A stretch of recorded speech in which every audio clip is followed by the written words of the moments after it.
Duplicate value find कैसे करते हैं और डिलीट कैसे करते हैं? हाँ। ठीक है। अब देखो, अगर मैं यहाँ पे डुप्लीकेट वैल्यू कुछ लिख दूँ, जैसे मैं यहाँ पे लिख देता हूँ ए 20 30, ठीक है। तो इसमें डुप्लीकेट वैल्यू पहले से लगा हुआ है, चलो कोई बात नहीं। हम इसमें देखते हैं मोबाइल नंबर में क्या डुप्लीकेट वैल्यू है या नहीं।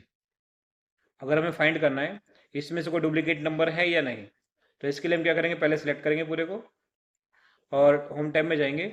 यहाँ मिलेगा आपको कंडीशनल फॉर्मेटिंग, क्लिक करेंगे इसके ऊपर और यहाँ पे मिलेगा आपको हाईलाइटेड सेल रूल। और सबसे नीचे आओगे, यहाँ डुप्लीकेट वैल्यू पे क्लिक करोगे तो देखो ये मोबाइल नंबर जिस पे रेड कलर हो गया ना, ये डुप्लीकेट है। देखो 9861 यहाँ भी है, 9861 यहाँ भी है, पूरा भी सेम है। देखो 47, इधर भी 47, 6518 6518। अब देखो यहाँ पे 93036 लिखा हुआ है, यहाँ भी देखोगे 93036 लिखा हुआ है। तो ये डुप्लीकेट वैल्यू है, इस तरह से हम फाइंड कर सकते हैं। अगर हमें इनको डिलीट करना है तो आप क्लिक करके सिंपल डिलीट भी कर सकते हो। पर अगर मान लो डुप्लीकेट वैल्यू की संख्या ज़्यादा हो गई तो उस केस में आपको यहाँ पे फिर दिक्कत आएगी।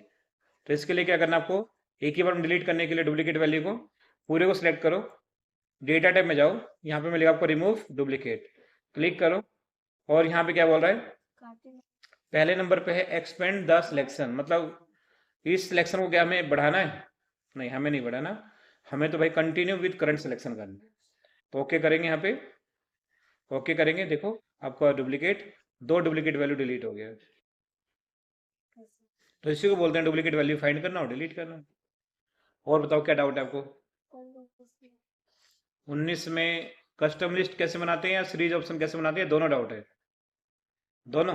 सब बना तो लेती हूँ तो जैसे आपने कहा था मैं एक डालूंगा तो यूनिक आएगा, दो डाल संडे मंडे। वो इफ का फॉर्मूला होता है, अगर मैं एक लिखूंगा तो रोमी आएगा, दो लिखूंगा तो उज्जवल आएगा। ये इफ का फॉर्मूला काम करेगा यहाँ पे, ये टॉपिक नहीं है वो ये वाला टॉपिक आएगा फिर। बिल्कुल सॉरी, इफ का फॉर्मूला कौन सा है? टॉपिक नंबर 18, फिर इसमें आएगा वो जो आप कह रहे हैं। अच्छा। इसमें जो है कस्टम लिस्ट का मतलब होता है, जैसे मान लो मैं यहाँ पे लिखता हूँ एग्जाम्पल रिंकी, रिंकी मैंने लिखा, इसको मैंने नीचे किया, देखो ये सारे नाम ऑटोमेटिक आ रहे हैं। क्यों आ रहे हैं? क्योंकि मैंने यहाँ पे कस्टम लिस्ट में इसको ऐड कर रखा है। अब एक कंपनी में क्या काम आएगा आपके, जैसे कंपनी में जो आइटम है आपके, आपको रोज एक ही आइटम, आपको मान लो एक्सेल शीट के अंदर लिखना पड़ता है, अच्छा। रोज एक ही आइटम। तो आप रोज रोज लिख के परेशान नहीं हो जाओगे, या कॉपी पेस्ट करके परेशान नहीं हो जाओगे? तो इससे अच्छा क्या है, उस आइटम के नाम आप लिख लोगे। जैसे मेरी कंपनी माउस कीबोर्ड ये सब बनता है, तो माउस लिखा मैंने, इसको ड्रैग कर दिया, सारे आइटम ऑटोमेटिक आ गए। तो ये बनाते कैसे कस्टम लिस्ट, वो देख लो आप। अगर एम एस एक्सल 2013 है तो उसमें अलग स्टेप है, और एम एस एक्सल 2013 से नीचे का वर्जन तो उसमें अलग स्टेप है इसके। अच्छा। तो फाइल बटन पे जाना है आपको, यहाँ पे जाना ऑप्शन ऑप्शन में, ऑप्शन में जाने के बाद अगर आपका वर्जन जो है 2013 से कम का है तो यहीं पे आपको मिल जाएगा एडिट कस्टम लिस्ट, क्लिक करते हैं यहाँ पे। पर हमारा एम एस एक्सल 2013 है तो हमारे में एडवांस में जाके सबसे नीचे जाना पड़ेगा, यहाँ पे मिलेगा आपको एडिट कस्टम लिस्ट, ये रहा। यहाँ पे क्लिक करोगे और यहाँ पे आप नाम लिखोगे सारे जो भी आपको चाहिए। जैसे यहाँ पे कोई नाम पहले डिलीट कर देते हैं हम, देखो अब यहाँ पे कुछ नाम पहले से लिखा है ना, सोनी नितेश ये सब, तो इसको हम डिलीट कर देते हैं, क्योंकि यहाँ पे कस्टम लिस्ट में क्या होता है, आप 5 7 लिस्ट से ज़्यादा नहीं बना सकते हो। तो इसको हम डिलीट कर देते हैं, यहाँ पे हम एक नई लिस्ट बनाते हैं, ठीक है। ओके करते हैं, बोल रहे परमानेंट डिलीट हो जाएगी लिस्ट। अब यहाँ पे एक नई लिस्ट बनाते हैं, जैसे यहाँ पे हम लिखते हैं, जैसे कुछ भी लिख देता हूँ मैं, वाटर लिखता हूँ, ठीक है, अर्थ लिखता हूँ, ठीक है, मून लिख दिया मैंने, ठीक है, पेंट लिख दिया, वर्ड लिख दिया, जो भी मेरे दिमाग में आ रहा है वो सब मैंने यहाँ पे लिख दिया, ठीक है। अब इसको बस ऐड करना है, देखो कि यहाँ पे ऐड हो जाएगा, और बस ओके करेंगे, ओके करेंगे।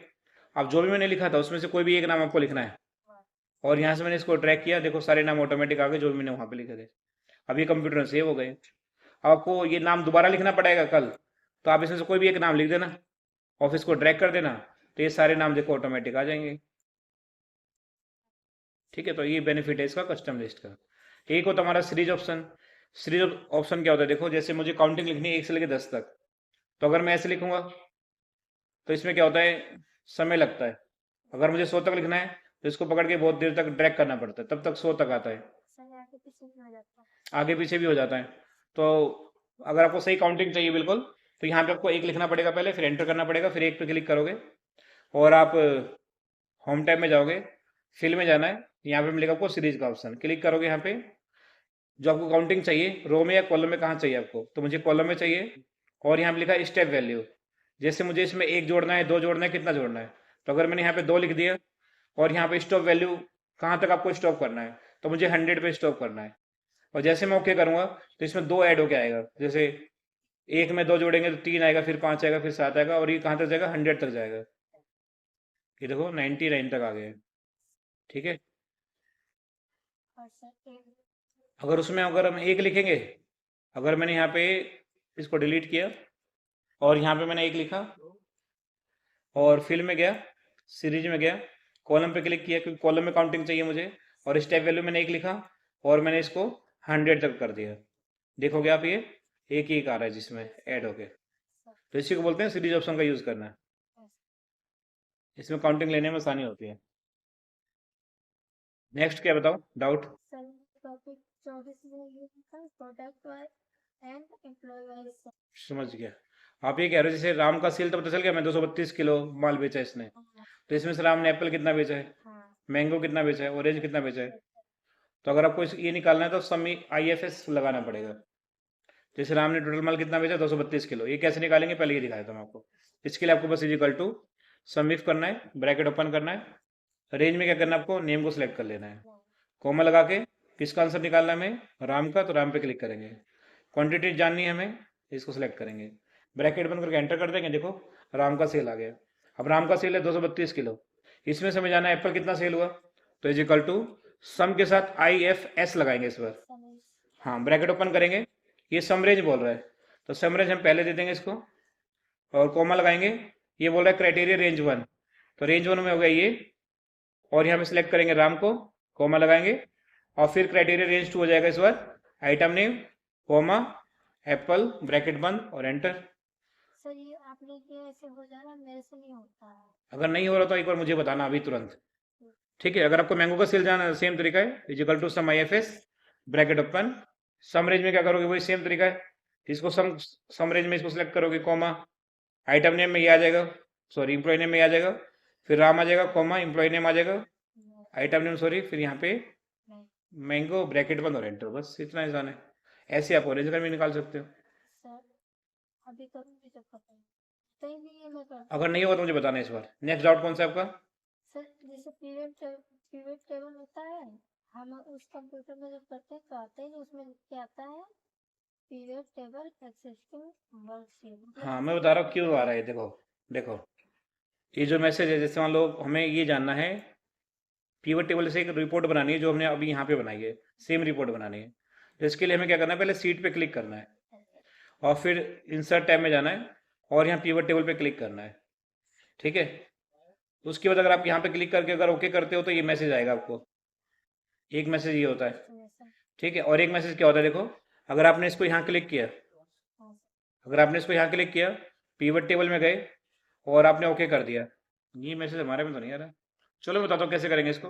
आप पहले ना सीट पे क्लिक कर लेना, फिर आप इंसर्ट टैब में जाना और पीवट टेबल पे क्लिक कर लेना, और यहाँ पे रजिस्टरिंग पे क्लिक कर लेना, और रजिस्टरिंग वर्कशीट के बाद आपको बताना पड़ेगा कि इस सीट पे आपको कहाँ पे पीवट टेबल बनाना है, तो वहाँ पे क्लिक भी करना पड़ता है, और फिर ओके करोगे तो देखो यहाँ पे फील्ड लिस्ट आ जाएगा एक। अब हमें क्या जानना है, सेल जानना है, तो सेल को उठा के यहाँ पे वैल्यू भी डाल दिया, या सेल पे आप बस क्लिक करोगे तो ये ऑटोमेटिक वैल्यू में आ जाएगा। तो टोटल कितना सेल हो हमारी कंपनी, 532 किलो। हमें जानना है कौन सा आइटम कितना बिका है, तो आइटम को उठा के रो में डाल दिया, तो देखो एप्पल का सेल आ गया, मैंगो का सेल आ गया, ऑरेंज का सेल आ गया। अगर मैं इम्प्लॉय नेम को उठा के यहाँ पे रख दूँ रो में, तो रिपोर्ट इस तरह की बन जाएगी, एप्पल इतना बिका है, जिसमें से मोहन ने इतना बेचा है, राम ने इतना बेचा है, श्याम ने इतना बेचा है। अब यहाँ पे तीनों का आ रहा है, एप्पल मैंगो ऑरेंज का। अगर मुझे सिर्फ एप्पल का देखना है तो यहाँ पे मैं इसको फिल्टर भी करा सकता हूँ। यहाँ पे जाऊँगा, सबसे टिक हटाऊंगा, और मैं एप्पल पे क्लिक कर दूंगा और ओके कर दूंगा। देखो सिर्फ एप्पल का आ रहा है। सभी का देखना है, दोबारा यहाँ पे क्लिक करके और सिलेक्ट ऑल कर लो, सभी का दिखाई देगा आपको। अगर मैं अभी देखो, अभी जो रिपोर्ट आ रही है ना, एप्पल का सेल दिखा रहा है, फिर मैंगो का दिखा रहा है, फिर ऑरेंज का दिखा रहा है। अगर मैं आइटम नेम को, आइटम नेम अभी ऊपर है, अगर मैं आइटम नेम को नीचे लिया हूँ यहाँ पे इम्प्लॉय नेम से, अब देखो रिपोर्ट पूरी चेंज हो जाएगी। यहाँ पे दिखा रहा था पहले एप्पल का सेल, फिर मैंगो का सेल, और यहाँ पे दिखा रहा है मोहन का, राम का और श्याम का। एम्प्लॉय हाँ, एम्प्लॉय वाइज सेल हो गया। अब देखो यहाँ पे देखोगे, राम ने इतना माल बेचा है, सॉरी मोहन ने, और एप्पल कितना बेचा, मैंगो कितना बेचा, ऑरेंज कितना बेचा। अगर आप एम्प्लॉय नेम को नीचे ले आओगे तो सेल इस तरह से दिखाई देगा, एप्पल कितना बिका है, मैंगो कितना बिका है, जिसमें से मोहन ने कितना बेचा है। अगर आप एक को उठा के कॉलम में रख दोगे तो रिपोर्ट आपकी इस तरह की बनेगी। देखो, मोहन ने इतना माल बेचा है, कितना, 144 किलो, जिसमें से एप्पल कितना बेचा, मैंगो कितना बेचा, ये इस तरह से रिपोर्ट बनेगी।